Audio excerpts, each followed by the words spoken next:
Buenas tardes, bienvenidos a esta sesión hoy con Ana Rossetti. Tenemos la suerte de que nos acompañe hoy en la facultad con una ayuda del POAC, perteneciente al cuarto plan propio de docencia de la Universidad de Sevilla, y a la Facultad de Filología, que son con los que hemos organizado este acto. Por tanto, bienvenidos y, como digo, gracias a todos por estar aquí, y sobre todo gracias a Ana, porque desde que le pedí, además con poco tiempo, las cosas como son, que si podía venir hoy, aceptó y, bueno, se lo agradezco realmente. Yo simplemente os la voy a presentar, aunque, bueno, creo que no es ni necesario, pero os doy algunos títulos. Me he traído algunos libros de los que he ido encontrando suyos por casa, para que, si no los conocéis, le pongáis fotografía, y ya le paso la palabra a ella. Ana Rossetti tiene una larguísima lista de publicaciones. Es una escritora que ha escrito y ha publicado libros en prácticamente todos los géneros, incluido el libreto de ópera. Tiene una muy larga lista de libros de poesía, entre ellos, el primero de 1980, Los devaneos de Erato, que supuso, ¿verdad?, una revolución en la poesía española contemporánea. En 1991, con Alevosías, que es una novela, ganó La sonrisa vertical, un premio también que ya ha desaparecido, pero bueno, que era un premio muy, muy singular de literatura erótica en español. En 1985, con Devocionario, que ese sí es uno de los que traigo yo, ganó el premio Rey Juan Carlos de poesía, y de ahí hasta más de 10 libros de poesía publicados, entre ellos estos dos que... Punto Umbrío es una reedición, que es un libro precioso del que estuvimos hablando hace unos años, cuando se reeditó en 2018, un libro en el que habla sobre esos puntos umbríos en la vida, ¿verdad? Y cómo hay que intentar encontrar la luz por esos resquicios por los que, a pesar de que hay esquinas en sombra, se consigue colar, ¿verdad? O Deudas contraídas, que es un libro duro, un libro que por desgracia parece que no va a dejar de ser vigente nunca, ¿verdad? No hay más que encender la televisión todos los días para acordarse de alguno de los versos de Deudas contraídas, ¿no?, en esa injusticia constante que vemos a nuestro alrededor en el mundo. Pero, como digo, tiene también una larga lista de novelas, entre las que destacan Plumas de España, Prendas íntimas, que son también relatos eróticos, Hasta mañana, Elena, Una mano de santos, El antagonista, El aprendizaje personal, y así podría seguir dando títulos. Y he traído también un libro maravilloso, como dice su propio título, Maravillosas, un libro ilustrado, si no lo veis desde ahí, por Jesús Galván, en el que hace un paseo por su... Mira, es que con las abiertas es preciosa, la de Blanca Coronel. Lo que hace este libro es un recorrido por el barrio de Maravillas de Madrid, que hoy es el barrio de Malasaña, ¿no?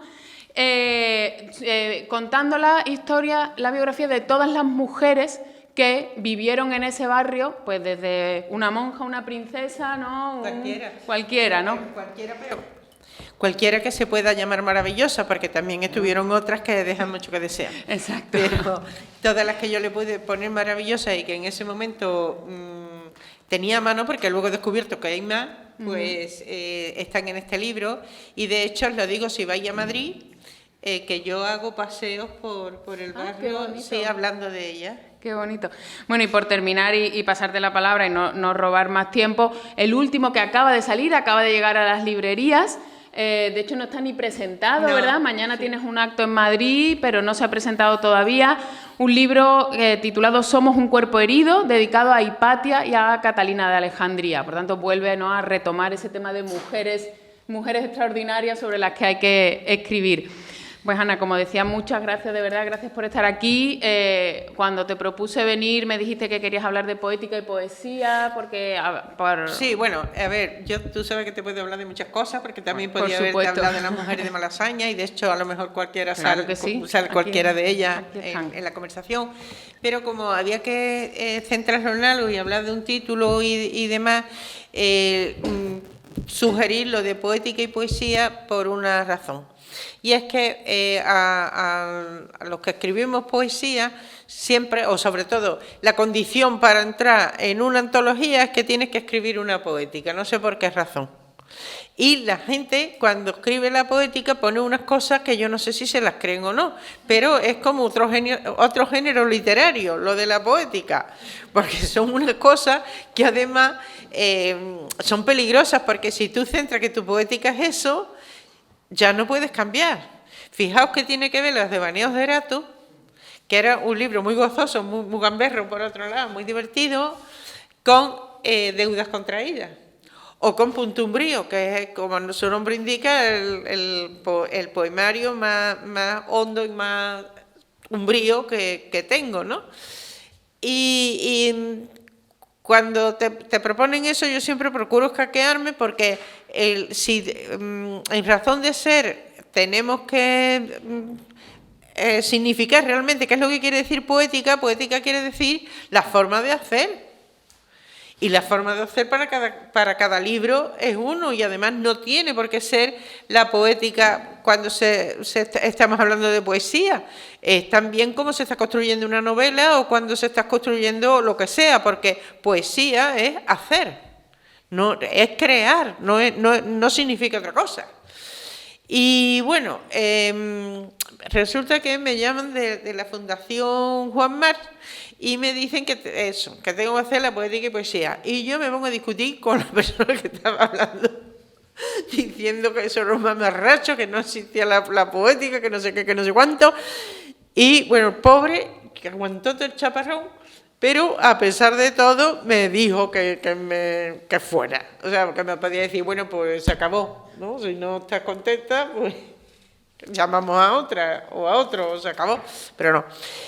Y yo escribí el prólogo que era la poética, desde los poemas que iban ahí a continuación, precisamente defendiendo que eso no era una poética y que yo no creía en poética ni nada. Pero veréis, yo no creo en poéticas forzadas, pero de hecho a lo largo de mi escritura he hecho poética inconsciente, que es cuando te sale de verdad, cuando tú no estás pendiente de lo que tienes que poner para quedar bien o lo que sea. Entonces, bueno, yo tengo muchos poemas o tengo alguna plaqueta o lo que sea que se puede considerar como una poética. Por ejemplo, en el libro, que no es de poesía, que es Una mano de santo, pues estoy hablando de la historia de una pareja, ¿no?, de reyes, que tiene una hija que se llama Poema. Y esa niña que se llama Poema, pues realmente lo que está reproduciendo conforme va creciendo los mismos pasos que yo he dado para relacionarme con la palabra.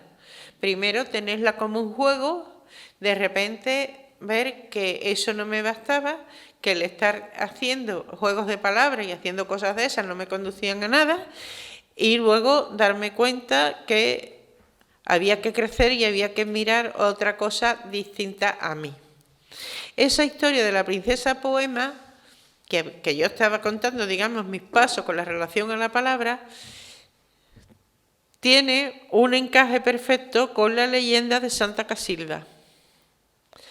Porque Santa Casilda era una princesa musulmana, la hija del rey de Toledo, que cuando crece sufre una enfermedad que nadie la puede curar, y los padres deciden que vaya a territorio cristiano a un lugar que se llama Briviesca, que tenía unas aguas que eran curativas y no sé qué, y la dejan marchar ahí. Y lo que ocurre, cuando esa princesa llega ahí, la gente se da cuenta que cesan las heladas, tienen buenas cosechas, todo lo que pasa de ahí es bueno. Y empiezan a venerar a esa princesa musulmana. Pero ella a la vez se da cuenta que los cristianos no son diferentes a los musulmanes. Y cuando ella vuelve a su palacio, pues empieza a hablar con los cristianos que su padre tiene prisioneros y a llevarle alimento, a curarlos, a todo eso, que bueno, la denuncian, y cuando van a sorprenderla, ella abre su delantal y le salen rosas del delantal. Entonces, la cuestión es cómo la princesa Poema pierde el uso de la palabra, que es cuando enferma, cómo va a otras tierras y se da cuenta cómo hay cosas que no se pueden seguir diciendo o afirmando en la estructura mental que tú tienes reducida, sino que tienes que estar abierta a otro significado y a otros esquemas. Y cuando ella vuelve, ¿cuáles son las rosas que tiene el poema? La rosa que tiene el poema es la rosa de los vientos, porque la rosa de los vientos tiene muchas direcciones, pero solamente un punto de verdad donde converge. Entonces eso es una poética. Luego, me vino perfecta la historia esa historia. Además, la primera obra de teatro que yo escribí en mi vida fue sobre eso.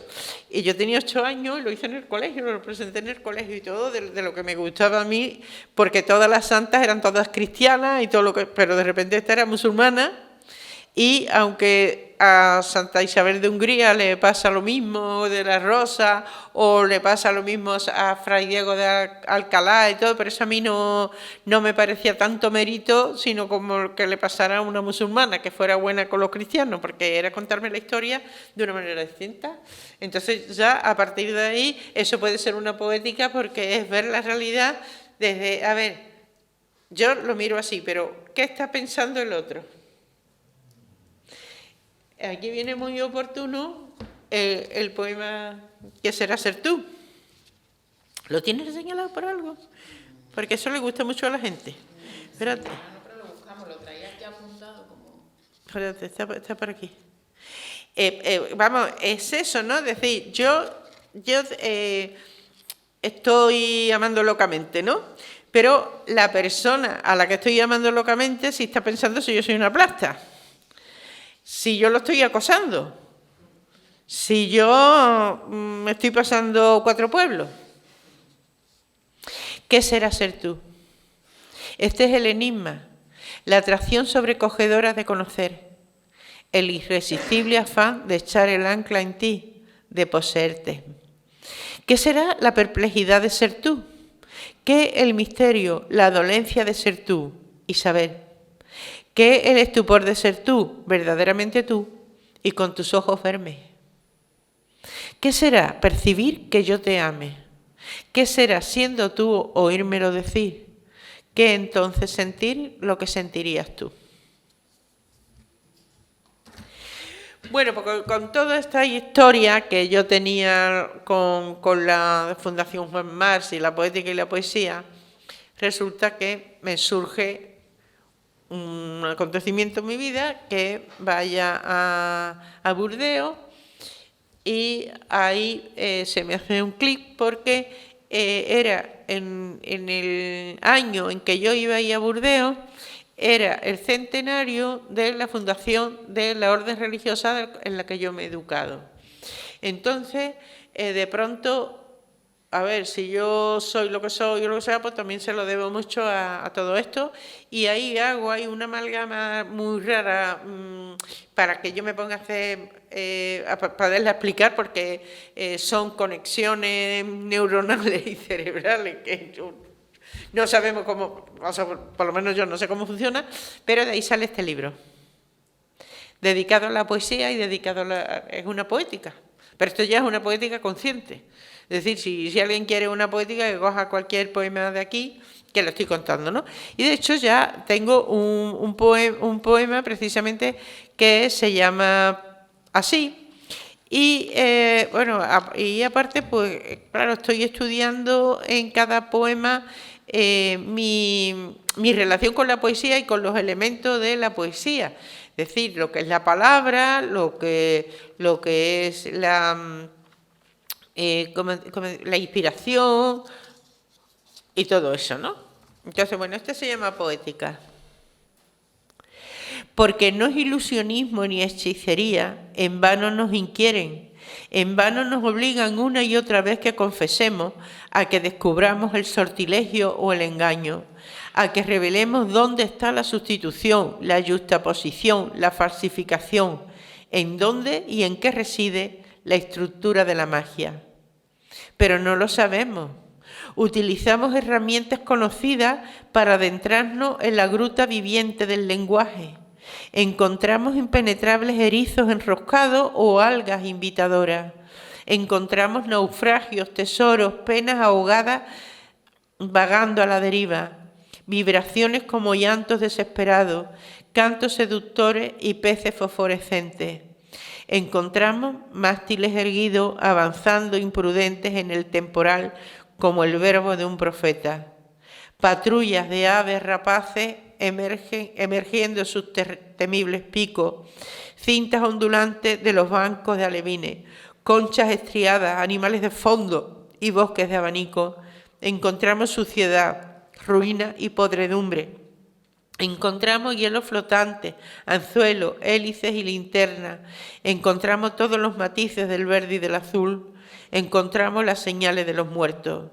Nada que no exista, nada que no pueda ser contemplado, nada que no encaje en la memoria para ser reconocible. Solo constatamos las costas de situación, solo somos estelas de lo que transita, solo vertemos nuestro asombro en la matriz fecunda del poema. Pero en vez de explorar las rutas desbrozadas, siguen demandándonos, exigiéndonos, siguen preguntando, siguen demorando la partida. Entonces, bueno, quiero decir, esta reflexión, ¿no?, de lo que puede ser la poética, lo que me valió era para indagar qué era para mí los elementos, ¿no?, los elementos que construyen, no mi poesía en sí ni nada, sino la poesía en general, de todo lo que nos hemos valido, ¿no?, para de pronto construir, porque realmente lo que estamos haciendo es un trabajo.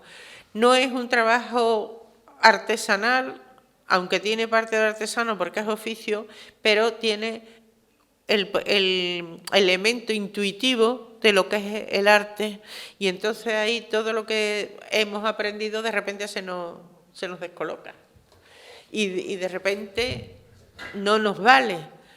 Y lo peor de todo, cuando ves que nada de lo que has aprendido te va a salvar el poema, te salva la estructura, pero no el hálito que tiene que tener, ese áurea que de repente tiene que levantarse de la página y que tú no sabes en qué consiste.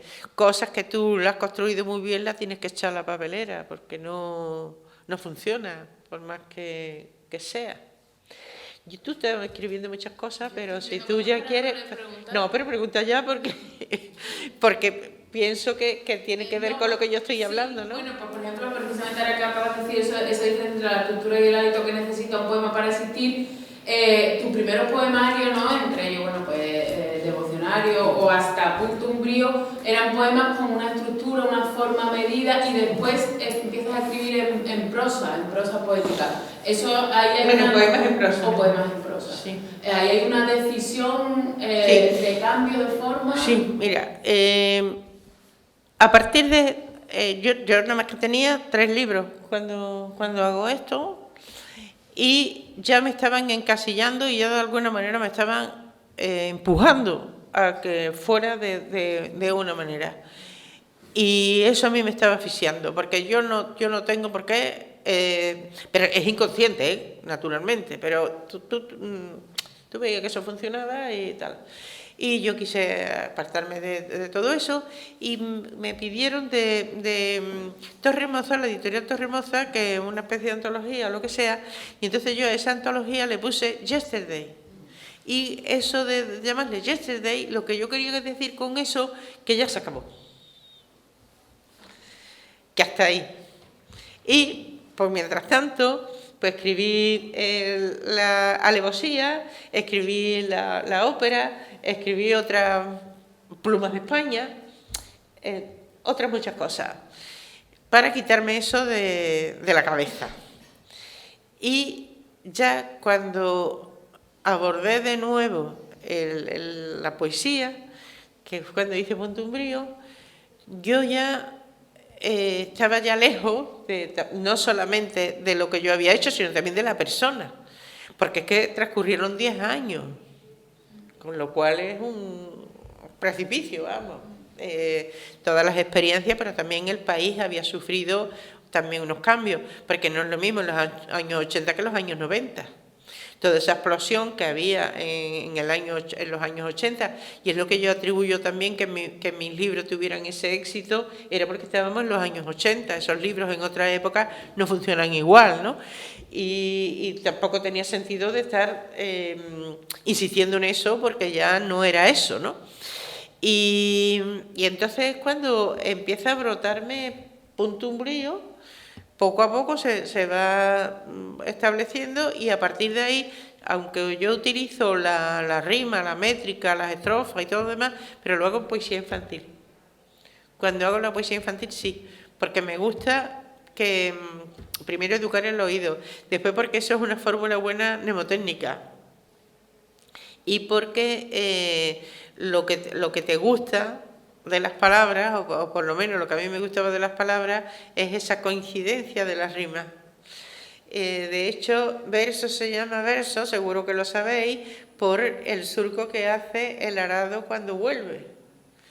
Entonces, hace el camino inverso y luego vuelve otra vez a su lado, luego otra vez. Esa curva, por eso se llama verso, porque vuelve, que no lo tiene la prosa va siguiendo una sucesión hasta el infinito, ¿no?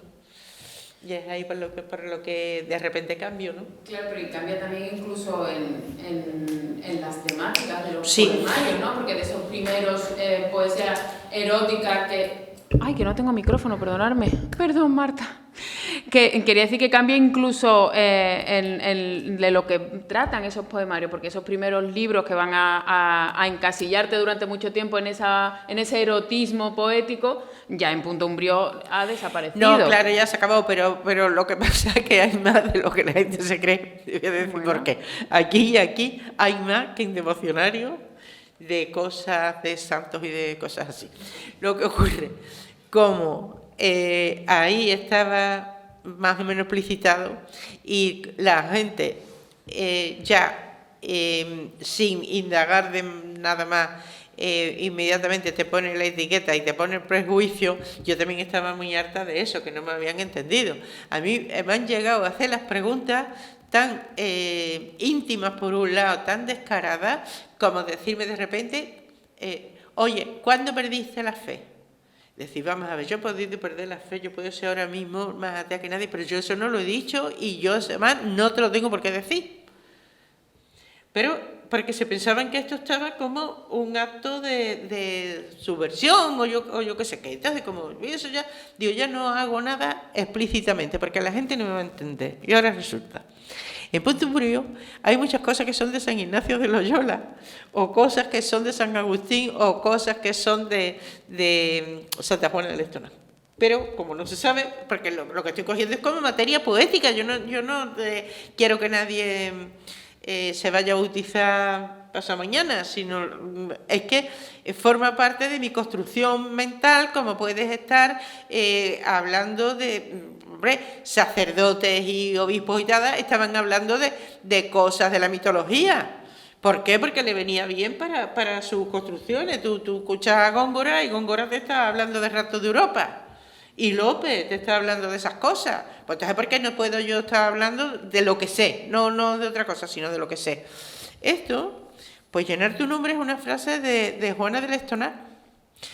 Y por dentro, pues tengo cosas que tienen que ver con las parábolas evangélicas y demás, pero lo que pasa es que ya no hago referencia y toma viento. Como eso, no le voy a dar esa pista porque se van a basar en eso y es muy fácil decir que una chica de los años 50, con la represión franquista y con un colegio de monjas, pues ya tengo que tener un pensamiento X o tengo que hacer una cosa X. A mí eso me da mucho coraje, porque lo que tienen que ver es lo que dice el poema, no lo que me pasa a mí. Lo importante es siempre lo que dice el poema. Si el poema no dice eso, lo demás son conjeturas. Pero es muy interesante también cómo recuperas tanto a todos los santos, todos los mártires, que forman parte de tu obra. Eso sí que forman parte de tu obra de un modo constante. Claro, total y absolutamente. Pero ya aquí ya he salido del armario directamente. Ya digo, mira, toma viento. Yo voy a contar esto porque me da rabia que se tome a los mártires cristianos de una manera como no se toma a los mártires políticos, por ejemplo. Y los mártires son precisamente personas subversivas que están en la ilegalidad y por eso son sacrificados. En realidad son condenados a muerte porque están haciendo una cosa que están estorbando al orden instituido. Entonces, de repente, se le pone, hay mártires que son los mártires, como digamos, de los de Riego. Entonces, todo lo de la subversión de Riego, pues esos son mártires. Y son mártires los que se sacrificaron porque fueron unos militares que se rebelaron contra Narváez, y son mártires no sé qué, no sé cuánto, pero ya son mártires cristianos y ya parece que es otra cosa. Pues no, señor, no es otra cosa. A ver, ¿qué creéis que estaban haciendo en el Imperio Romano? Estaban naturalmente haciendo unas cosas que estaban prohibidas y se acabó. O sea, no sé por qué se le da otra categoría. Y estoy harta de ese prejuicio, pero a ver, ese prejuicio tenemos aquí en España, porque una de las cosas malas que ha hecho el franquismo es que nos ha puesto ya una manera de pensar que no nos deja ni que nos guste nuestro país, que no nos gusten nuestras tradiciones, que no nos gusten nuestros símbolos y que no nos guste nada. Es que nos ha dejado completamente a la deriva, de verdad. No, sí. Mira, por Dios, la bandera española yo toda la vida de Dios la he tenido rodeando el nacimiento y para mí es eso, pero yo ya no puedo decir nada de nada. Y además uno no se puede santiguar nada más que se juega fútbol. Bueno, ¿sigo? ¿Otra sí, pregunta? No. A mí me interesa también mucho y creo que es muy interesante para conocer también tu obra, la importancia que tiene el teatro desde la infancia, ¿no? Sí, bueno, de eso que estaba yo hablando, ¿no? Sí. De la función que hice de Santa Casilda.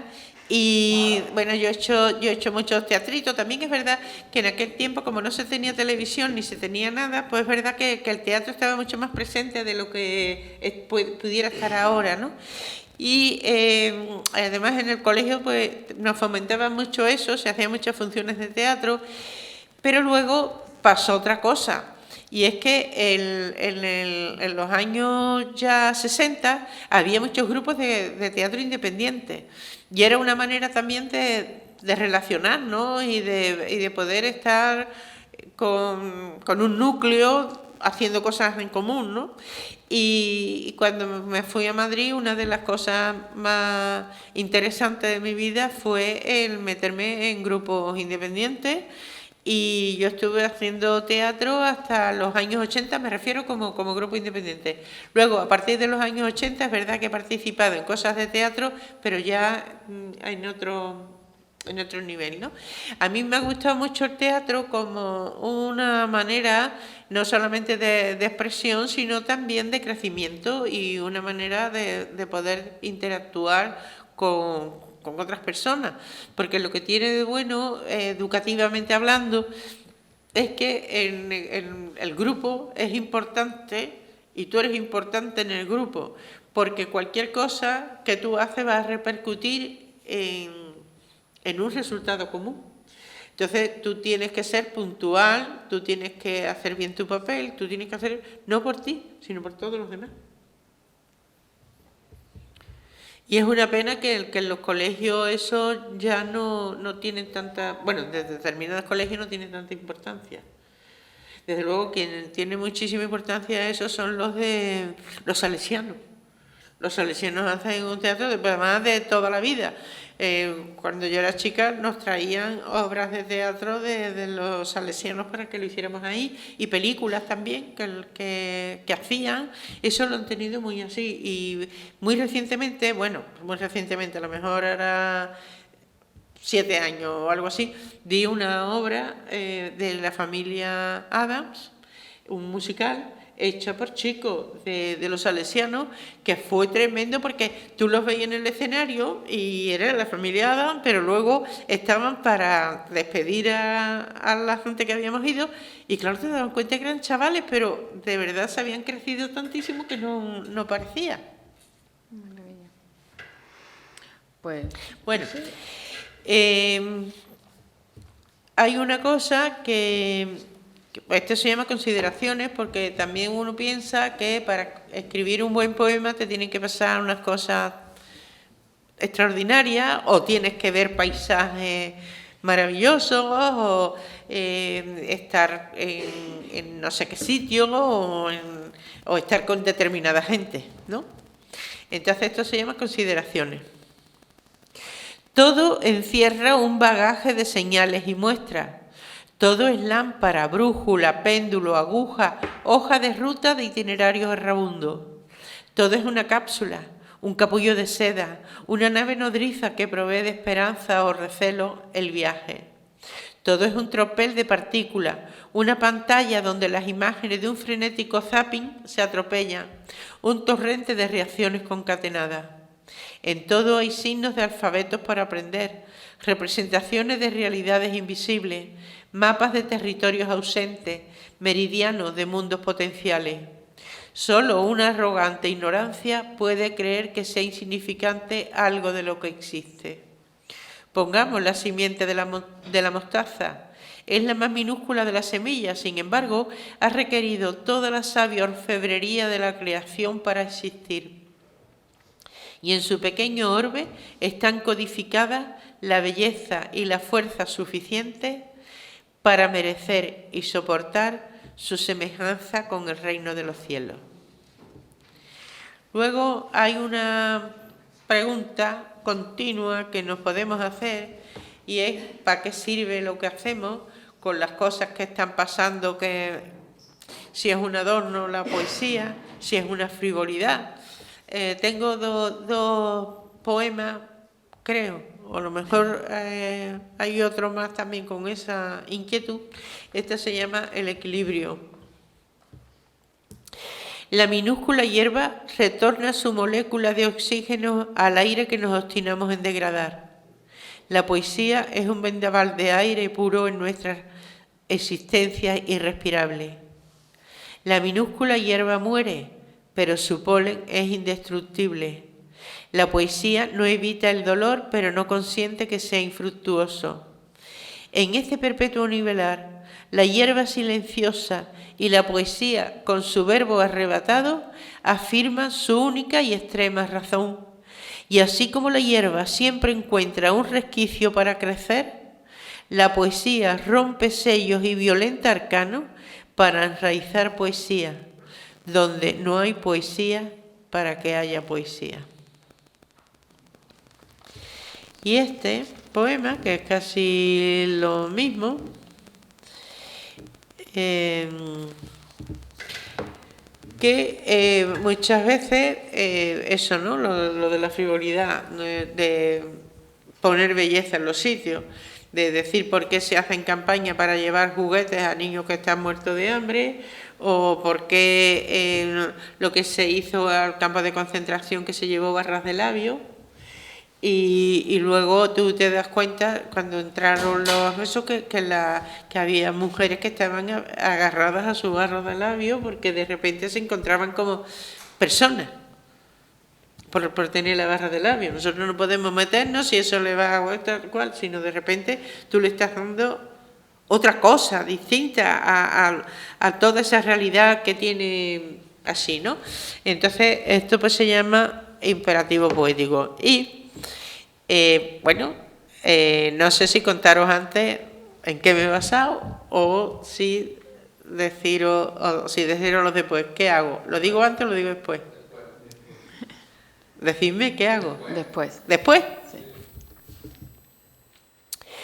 Tú desafías el escándalo de quienes se esmeran en avivar el rencor, el reproche de quienes se alían al miedo, los escrúpulos hipócritas de los censores, la mezquindad que ve un derroche en la belleza.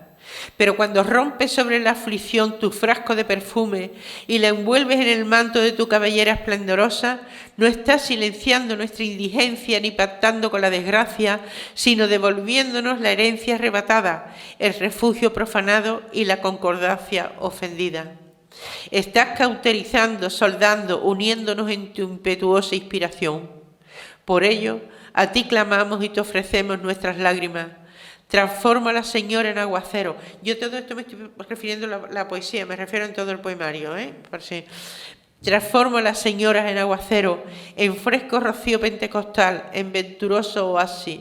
Vuelve a nuestros ojos tu mirada generosa, sujétala a ello, que a través de tu iris se tienda nuestro arco de firmeza, nuestro pacto de confianza. No nos dejes, no nos niegues las palabras de esperanza y cubre nuestra lastimada vida de hermosura. Bueno, esto está, aparte de lo que he dicho, ¿no? De cómo la gente está diciendo que si la poesía es inútil, que está pasando muchas cosas, que si no sé qué, que por qué se le va a dar a los niños los juguetes o por qué se le va a hacer una fiesta de cumpleaños y por qué todas estas cosas. Y esto viene porque cuando rompes sobre la aflicción tu frasco de perfume y la envuelves en el manto de tu cabellera esplendorosa, de un pasaje del Evangelio que viene una mujer por detrás y rompe un frasco de esencia de nardo. Y todos los hipócritas que están ahí están diciendo con todos los pobres que hay por ahí y está tirando el nardo inmediatamente, ¿no?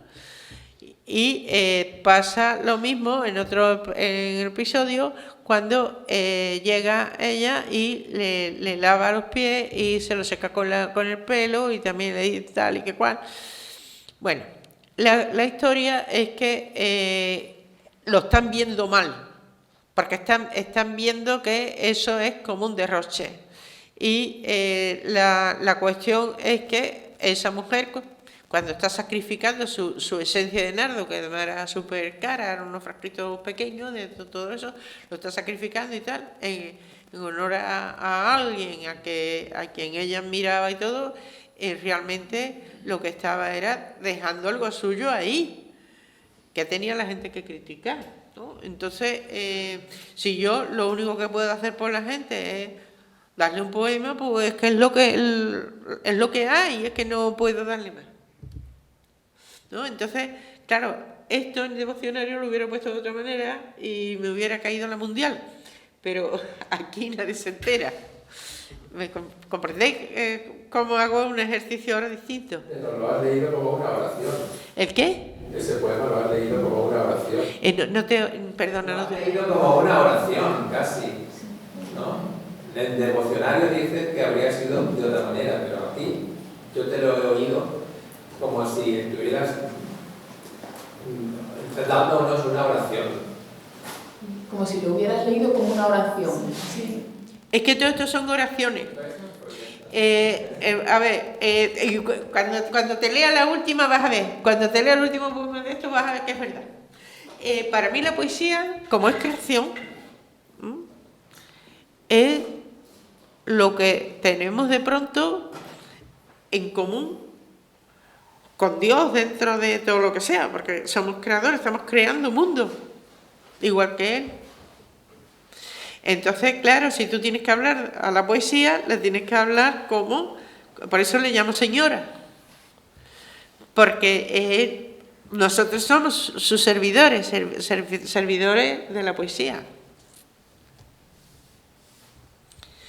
Y como digo, nadie se ha percatado de nada de estas cosas, pero claro, a mí me sirve como un bastidor para poner lo que yo pienso, ¿no? Por ejemplo, esto se llama poesía, ¿no? Ahora tú imagínate que no se llama poesía y que es una oración como tú dices, ¿no? Y se le puede dedicar a la divinidad que tú creas como divinidad. Tú no pones distancia, tú no estás por encima de las cosas, tú lejos de elevarte sobre ellas las sumerges en ti o quizás la inmersionas, no lo sé. Lo cierto es que tú estás en las cosas, fluyes, irradias, emanas y a la par te disuelves. No sigues un sendero paralelo a las cosas. Incesante corriente, pasión sin recinto establecido, nota que prolonga en el valle sus círculos de vibración y calma. Así, transverbera tu energía la sustancia de todos los secretos.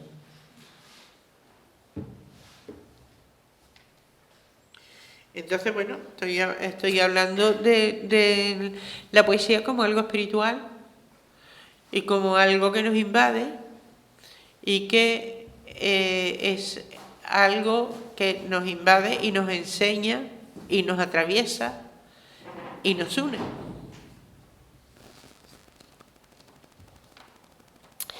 Empiezo con un poema que se llama ¿A quién sino a ti? Eso forma parte de un salmo y también lo utiliza San Agustín, pero bueno, eso aquí no pongo nada, ni cita ni nada, porque a nadie le importa. Tú cimientas la imaginación verificando sus asombros y recreas las emociones transformándolos en infinitas experiencias. Sobrepasas los signos otorgándoles inagotables claves y fecundas las formas desplegándolas en maravillosa versatilidad. Decretas que ningún subterfugio de la mente impida lo intuido por el corazón, que sean manifestados con idéntica verdad, presencia o presentimiento, reconocimiento o viaje, pues proscribes fronteras y rubricas lo extraño y avivas los rescoldos y edificas los sueños y usas los renglones como alas extendidas. Por eso a ti, libertadora de astros y de ruta, ariete contra toda duda y muro, conciencia y vaticinio, toda fuerza creadora te nombra soberana y entona tu alabanza agradecida. Este poema está se llama, tengo el concepto, lo que sea, y esto es la palabra. Al igual que la vida, discurres en un germen invisible y a través de los seres eres interminable. Ancestral hilandera de nuestro acontecer, el cabo que conduce, el sedal que fascina, el hilo que sutura, la hebra que define el cuadrante del hielo boreal y puntea el perfil de la noche y el ojal de la magia, persistente, surgen de tu rueca.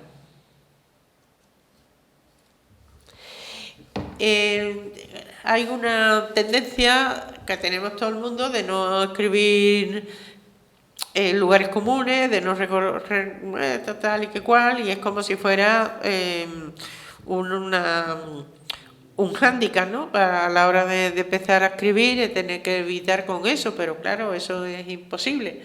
Y entonces escribo este poema que se llama Nombre Común. Decimos, escribimos amor, por amor, con amor, de amor decimos, lo hacemos. En nombre del amor pretendemos explicar, pretendemos disculpar, pretendemos domar instintos, tempestades y desdichas. Pretendemos curar, corregir, mover el universo, encerrarlo en sus escasas letras. Amor decimos y en esa breve cáscara caben sacrificio, lascivia, ternura, fraternidad y deseo. caben lo sagrado y lo lícito, caben Dios, patria y crímenes, caben cobardes excusas y novelas baratas, caben obras magníficas, anulación y orgullo, caben generosidad y locura, caben razones, desolaciones y quimeras, cabe santidad y cabe engaño, cabe desinterés, soborno, llama, lumbre, paraíso y ruina, muerte y vida caben, la grandeza de espíritu, la servidumbre del cuerpo caben, la unidad con el todo y la fracción del pan. También caben batallas en campos de edredones o a punta de pistola, la fiel dedicación a la propia tarea, el trabajo de la paciencia y la bondad son amor y la voraz mirada de las madres. Amor es llama con su destrucción purificadora y su regazo cálido. Amor es un corazón sangrante. Amor es el eslogan para rosas, bombones o brindis con champán a la luz de la vela o la luna. Amor dicen vender rufianes y santeros. Amor confían tener quienes compran diamantes, viagras y cierta lencería. Amor prometen horóscopos, don Juanes, agencias y libros de autoayuda. Amor decimos. ¿Pero qué decimos con ese usado, manoseado, banalizado, degradado, profanado, sobrevalorado y milagroso nombre? Decimos el nombre más común y sin embargo amor, el amor, y al igual que el mercurio que la alquimia transmuta, se estrena radiante y virginal cada vez que lo decimos, lo escribimos o lo hacemos.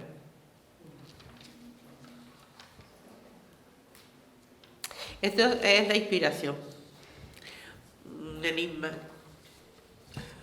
Difícil.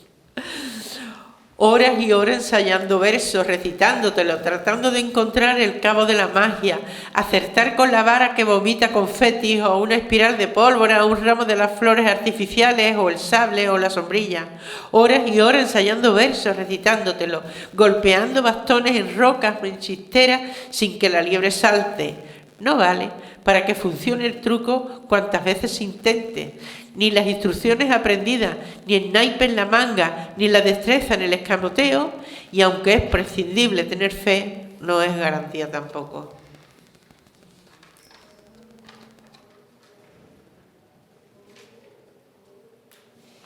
Hay una cosa que ocurre muy curiosa, que a veces pues estamos escribiendo, tenemos apuntes y vamos quitando cosas, pero a lo mejor las dejamos ahí y luego vemos esas cosas que no nos servían y no sabemos, ya no nos acordamos de dónde viene y de pronto vemos que están diciendo unas cosas que no pensábamos y a partir de ahí nos sale una cosa que no tenía nada que ver con la otra idea de la que provenía, porque no sabemos. Entonces, bueno, eso, os leo el poema, pero eso viene también de la cita evangélica. La piedra que el cantero que desechó es ahora la piedra angular.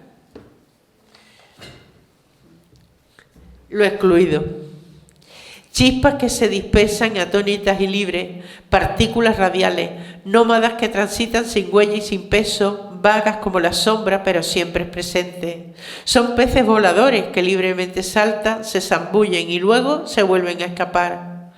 Todo lo rebosado se tiene como inútil, ni siquiera se advierte. Palabras desterradas, tachadas mucho antes de ofrecerse al papel.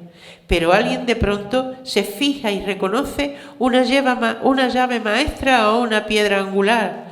Sobre ella edifica los planos del asombro y en torno a ella ciñe las puertas de su alma.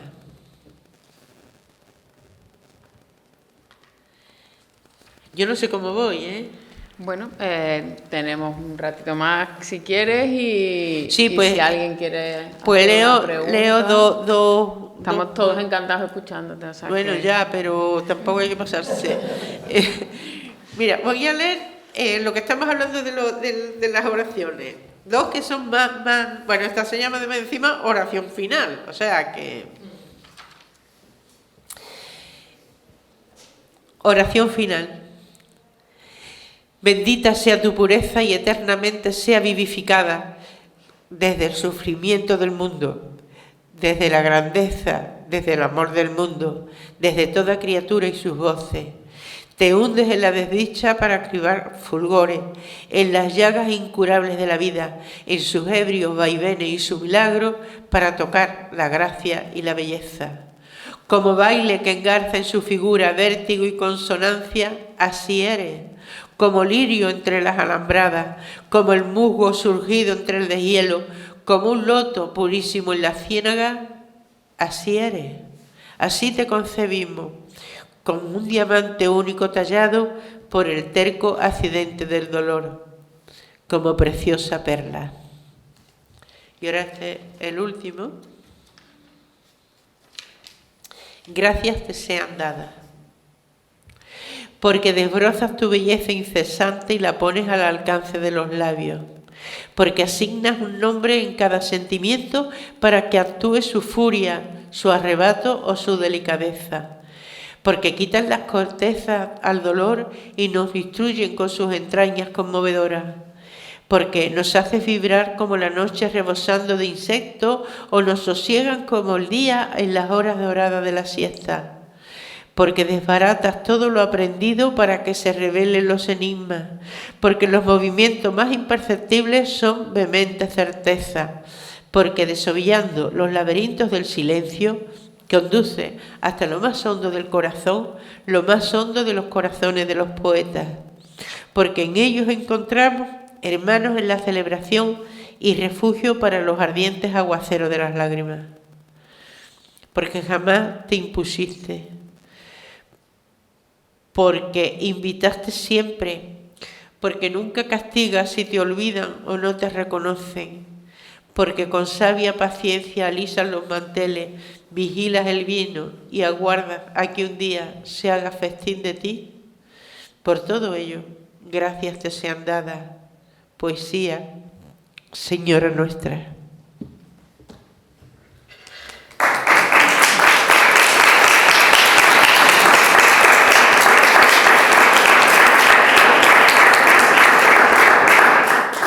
Bueno, Ana, gracias te sean dadas a ti hoy por haber venido, por dejarnos aprender de tu poética, de tu modo de entender la poesía y bueno, si pasamos, si hay alguna pregunta más, ¿verdad?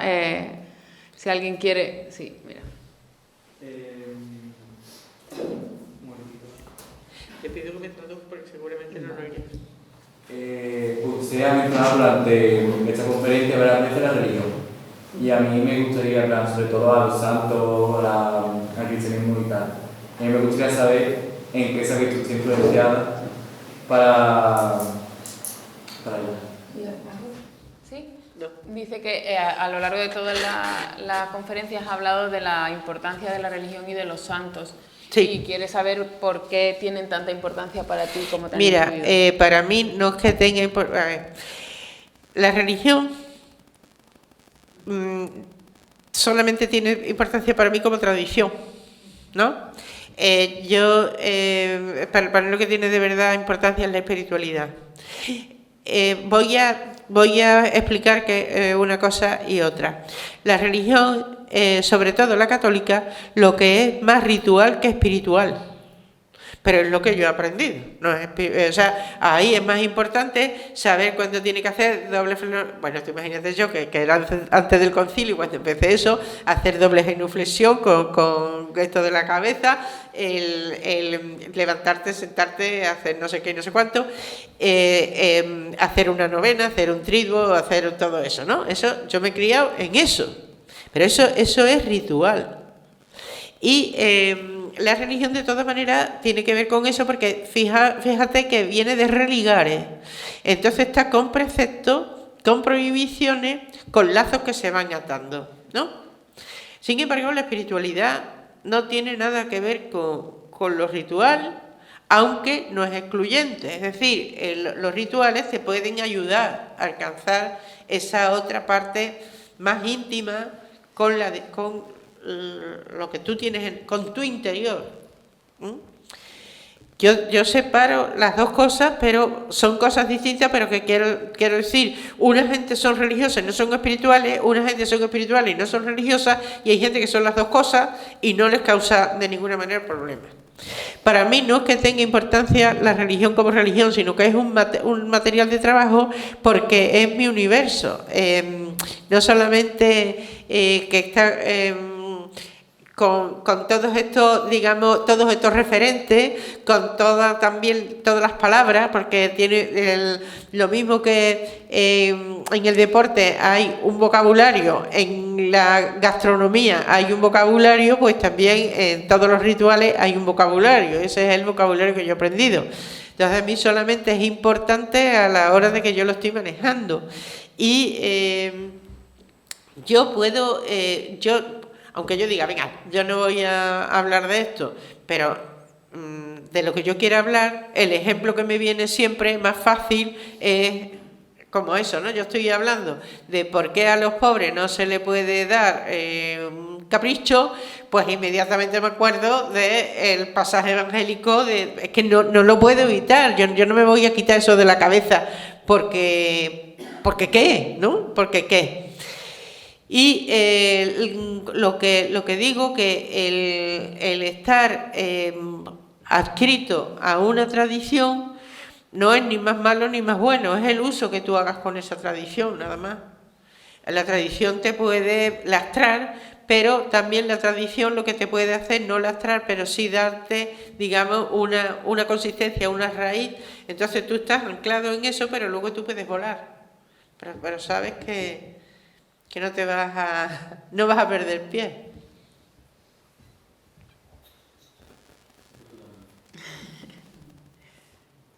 Sí, bueno, yo también iba, no sé si me escuchas, si hablo más fuerte. Sí. Bueno, yo también, quería apuntar un poco eso que tú has planteado de la religión, que yo en los poemas tuyos que he leído, a mí no me interesa si tú vas a misa los domingos, si te has educado en un colegio de monjas o si te confiesas de tus pecados. Me interesa mucho en la religión o lo sagrado como materia poética, como imaginario, y el lenguaje que yo efectivamente identifico en esa dirección, ¿no? Entonces, no sé, cuando has mencionado que te identificaban o que la gente enseguida te preguntaba cuando habías querido hacer, la verdad es que me sale decir qué desperdicio, qué mala lectura, ¿no? Qué mala lectura de eso. Y luego, lo otro que te quería preguntar, porque no sé si también un poco con tu escritura erótica también ha pasado eso mismo.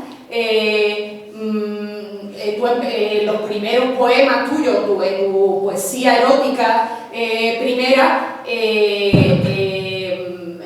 no sé, con todo este tiempo que ha pasado, si tú volverías a escribirla en los mismos términos, si, en fin, el recorrido que llevamos, la España, el mundo en el que vivimos, en qué es diferente, qué escribirías también del placer, del deseo. Yo ahí te haría otra conferencia. Pero bueno, vamos a ver.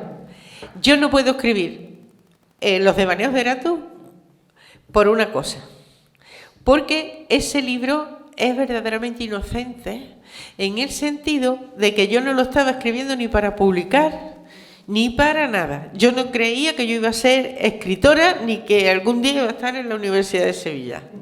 Yo eso lo escribí porque eran cartas que yo le escribía a la gente de mi entorno para reírme de lo que estaba escribiendo, ¿sabes? Entonces, claro, esa inocencia yo ya no la tengo. O sea, ya a partir de ahí, fíjate qué cosa tan profética, que el libro Los devaneos de Erato termina diciendo, es verdad que estaba hablando de otra cosa, pero termina diciendo, no me pidáis que vuelva, pues la inocencia es irrecuperable. Y es verdad, una vez que pierdes eso, pierdes todo. Bueno, pues ahora te voy a contar la otra parte. La otra parte, pues lo mismo que cuando sale devocionario, ya, porque la gente piensa, porque yo escribo todas las cosas estas eróticas y demás, pues claro, piensan que si yo hablo de un santo es cómo piensa que yo hablo de los mártires por el morbo, y así, pero ¿cómo voy a hablar de morbo de unas personas que están siendo inmoladas, están siendo sacrificadas? Vamos, ¿qué mente tan retorcida puedo tener? Pero claro, piensan que es que yo no puedo estar mirando eso con otros ojos, nada más que con, ¿sabes?, con lascivia. Pero con los de Manacerato, como pensaba que yo escribía esas cosas, primero se creía que yo estaba tirándome a todas las criaturas de los colegios. Mira, yo tengo un poema que son las Inconfesiones de Gilles de Retz. Gilles de Retz era un tío que se cepillaba a todos los niños, era un noble, se cepillaba a todos los niños y los mataba. Entonces yo estoy contando las Inconfesiones de Gilles de Retz, por Dios, que miren Wikipedia. Y me presenta diciendo, y aquí veis cómo siente una mujer. Digo, pero vamos a ver, si esto es de juzgado de guardia, ¿cómo vamos a pensar que esto lo piensa una mujer, o lo piensa un hombre, o lo piensa lo que sea? Esto es un delito además muy grave. Estamos hablando porque además, fíjate que termino el poema diciendo que es imposible no irlo matando mientras eyacula. Estoy hablando directamente de matar a un niño mientras está teniendo un abuso sexual grave e íntegramente de él. Entonces, tú fíjate, bueno, pues mucha gente... la gente nunca ha sabido si yo era casada, solteras y tal y que cual. Pero de repente alguien, por lo que fuera, se enteraba que yo tenía 2 hijos. Ya primera desilusión. Pero luego cuando veía que era del mismo tío los 2 niños, ya más desilusión todavía. Decir, pero bastante problema tiene uno con un niño para tenerlo con 2 padres, y además mis hijos que no se llevan ni siquiera año y medio. Qué gana de complicarme la vida. Pero bueno, ya yo bajaba a punto porque no era un putón verbenero. Ya, ¿sabes? Se me perdonaba si yo podía tener 15 hijos, pero era de 15 tíos diferentes, entonces ya, qué moderna.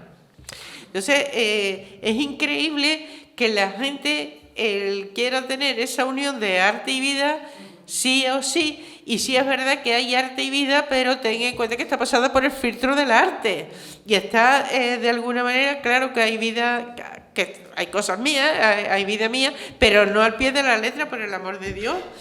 Es increíble. Bueno, muchísimas gracias por el recital y también por la libertad y, en fin, que has derrochado en este rato, ¿no? Yo, escuchando los poemas dedicados a la poesía, ¿no? Se me venía a la cabeza la idea bíblica de la sabiduría, ¿no? Que después se retoma como la Sofía, que en cierta manera es como la creación poética, la belleza al mismo tiempo, y unido a la espiritualidad y al líquido. No sé si ha sido, no sé si se me viene, pero... Sí, dímelo de otra manera porque he hablado de, o sea, que la Sofía y la belleza. Sí, de la sabiduría, la Sofía unida a la belleza. Sí. Mira, yo, una de las cosas que procuro, que todo tenga primero un resultado coherente, pero es por mi cabeza, porque luego yo puedo estar leyendo a Vicente Huidobro y eso no tiene bien ni cabeza, pero a mí me impresiona, me fascina, me provoca, pero yo sería incapaz de reproducir una cosa así. Yo puedo leer a Girondo, a Huidobro, a toda esta gente, pero hasta ahí, ¿no? Yo no llego a más. Porque a mí lo que me gusta, las novelas de Agatha Christie, porque todos los ingredientes que están puestos ahí, luego tienen un resultado y tú sabes muy bien a dónde va a parar, ¿no? Bueno, lo primero es eso. Pero tened en cuenta que en las escuelas filosóficas la belleza era la exactitud. No era la perfección, sino la exactitud. Y eso es una de las cosas que yo la persigo más. Lo llamativo en cuanto a buscar la belleza y buscar la sabiduría y buscar la verdad, ¿no? Es que a veces como tenemos una idea de la belleza muy distorsionada, porque a veces nos creemos que la belleza es lo bonito, nos creemos que hay cosas de la verdad que no casan con la belleza, porque la verdad no siempre es bonita. Pero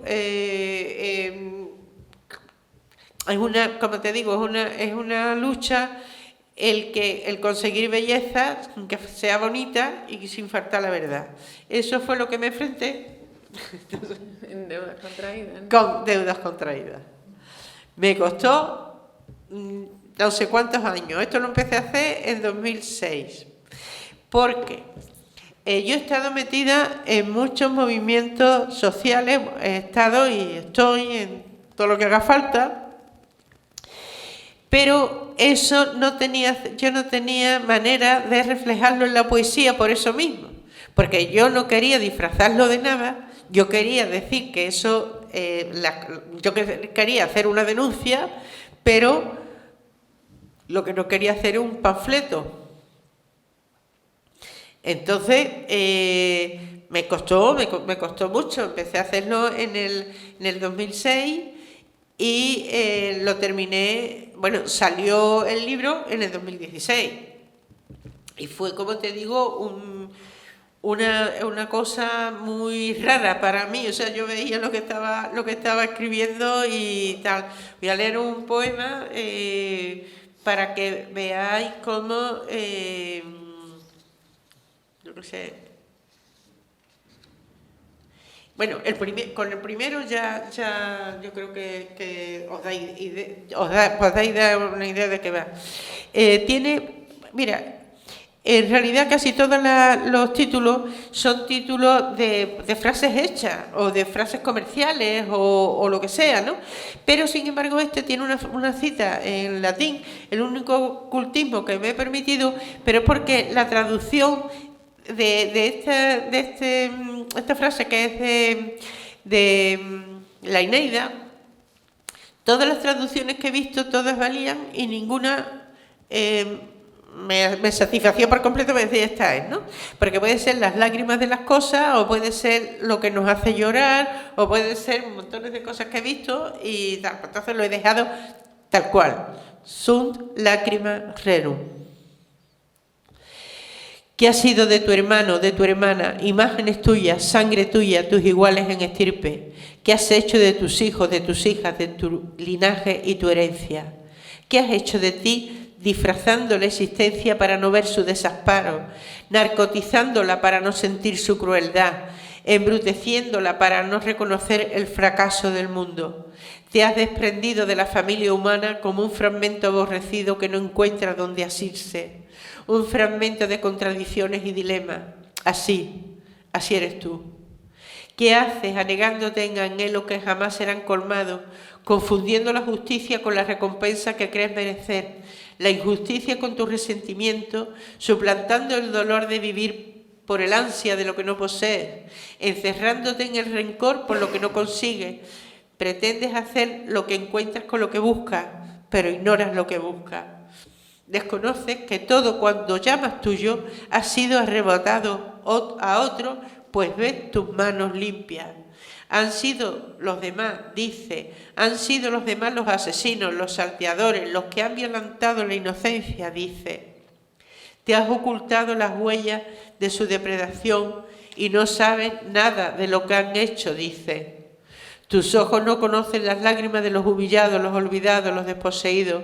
El asesino y la víctima son los demás, dice, y tú te crees a salvo, pero la ignorancia es tu crimen. Sin embargo, si un destello de conciencia se instalara en ti, pudiera suceder que el sufrimiento fuera revelado y como la noche se desplegara el espanto y el terror de ser de la misma sustancia del que mata y del que muere, el espanto de identificarte con la angustia de los demás, con los crímenes de los demás, con la indigencia y la vergüenza de todos, saberte en el todo. ¿Qué ha sido de mi hermano, de mi hermana, imágenes mías, sangre mía, mis iguales en estirpe? ¿Qué he hecho de mis hijos, de mis hijas, de mi linaje y de mi herencia? ¿Qué ha sido de mí? ¿Qué he hecho de mí? Como veis, ha sido un equilibrio porque quería hacer poesía, pero quería hacer una denuncia también. Y quería llamar la atención sobre ciertas cosas y no la quería disfrazar, como he disfrazado las parábolas del Evangelio, ni nada de nada. Yo quería que quedara claro de qué estaba hablando. Y como digo, me costó. A mí me gustaría hablar en una parte de esta conferencia, hablaba usted de en la época, uno de los años más duros para España, que se ha sentido a lo mejor un poquito más limitada a la hora de subir algo, porque por ejemplo, en los devaneos de Erato lo subió ya en la pasada ya la dictadura, en 1980. ¿Y en qué aspecto se sintió usted limitado para no poder haberlo puesto antes, aparte de lo obvio, claramente? No, yo no me he sentido limitada en nada. Eso no quiere decir que tuviera limitaciones. De hecho, tú conoces esa frase que cuando te levantas es cuando sientes el ruido de las cadenas. Pero mientras no te levantes, tú no... O sea, yo no me he sentido limitada. O sea, es absurdo que yo ahora te cuente una cosa distinta. Pero lo de los devaneos de Erato no es que yo no lo fuera a publicar ni antes ni nada, es que yo no sabía que lo tuviera que publicar. Yo estaba haciendo teatro independiente y yo lo que estaba escribiendo obras para el teatro independiente.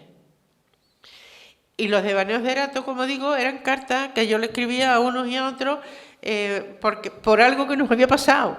O sea, los devaneos de Erato tienen otra lectura que si yo cuento a qué me refiero, pero precisamente al meterlo dentro del lenguaje poético, tiene un lenguaje completamente poliédrico y tú puedes entender el poema, aunque no entiendas y no sepas y no tenías por qué de qué viene eso, ¿no? Entonces, por ejemplo, hay un poema que a la gente le llama mucho la atención, que es El jardín de tus delicias, y realmente lo que estoy describiendo es un cuadro. Y era para reírme con mis amigos, porque la persona que estaba pintando el cuadro era una persona que nosotros sabíamos, porque claro, lo conocíamos, una persona muy reprimida, muy reprimida, y nosotros lo que nos estábamos divirtiendo, que estaba pintando eso, pero que realmente lo que quería decir, estábamos jugando como a Freud, ¿no? Y entonces decir, pues si pone esto es por esto, si pone... Pero naturalmente, como te digo, era pura diversión, ¿no? Y yo no tenía ni idea que eso valiera tanto. Bueno, yo sabía que estaban bien hechos, o yo me creía que estaban bien hechos, porque si no, no hago lo que te voy a contar a continuación. Yo tenía eso que se lo iba repartiendo, nos reíamos con todo eso y ya está, ¿no? Y punto. Pero eso lo sabe mucha gente, pero seguramente tú no, por tu edad, tú no te has dado tiempo a leer tanta cosa sobre mí. Bueno, pues resulta que yo estaba trabajando, fíjate, en un cabaret. En ese momento en el cabaret yo estaba haciendo de regidora nada más. Y en ese se llamaba Pasapoga. Entonces resulta que en la noche había habido un ensayo general, pero no había habido prensa, con lo cual no había un estreno oficial o un preestreno oficial.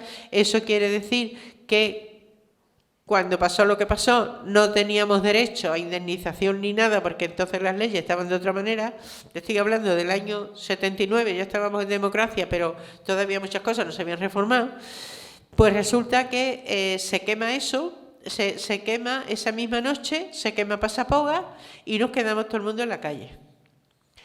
Entonces, bueno, eso fue una cosa tremenda, porque fue por esta fecha, por diciembre, con lo cual ya yo no tenía oportunidad de meterme en otra compañía, ni meterme en ningún otro proyecto, porque ya no se montaban cosas nuevas hasta después de Semana Santa, con un poco de suerte. Entonces tú imagínate lo que es quedarte en la calle, pero en la calle de verdad.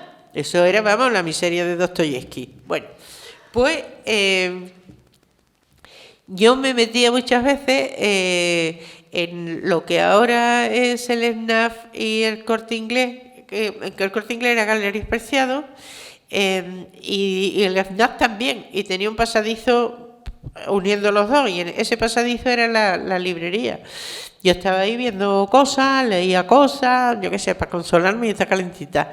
Y en esto veo, en un carrusel de estos que tienen revistas, unas revistas preciosas de decoración, de flores, de todo lo habido y por ver, una revista fea de verdad. Y a mí lo feo de verdad, pues me causa la misma sensación, ¿no? El mismo impulso que una cosa muy bella. Y me he encontrado cosas a causa de la fealdad que de la belleza. Yo digo que la cosa tan fea que era, y era una revista de poesía, fijaos. Y abro y veo un concurso y te daban 100.000 pelas. Y yo digo, madre mía. Y además pedían muy pocos versos. O por lo menos una cantidad de versos que yo decía, yo tengo esto de sobra.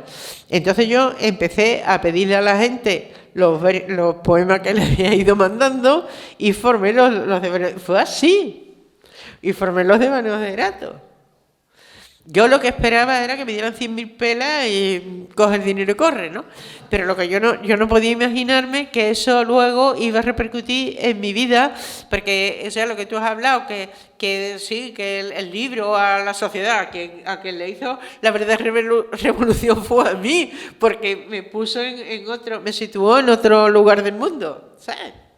Pero fue así. Bueno, pero es verdad que, por supuesto, por lo que nos has contado, a ti te sitúa en otro segundo, pero a la poesía española también. Claro, pero le diste la vuelta al calcetín, ¿no? Claro, pero que yo también, ¿sabes qué te quiero decir? Cuando te dice, ¿qué libro te ha cambiado la vida? Pues ese, a mí no me ha cambiado la vida tanto, vamos, ni la Biblia me ha cambiado la vida, me ha cambiado esa de verdad, vamos, que lo puedo justificar. No, claro, sí, qué bien. Bueno, ¿alguna cuestión más? ¿Nada? ¿No? Bueno, pues Ana, de nuevo muchísimas gracias, de verdad, gracias por haber compartido con nosotros.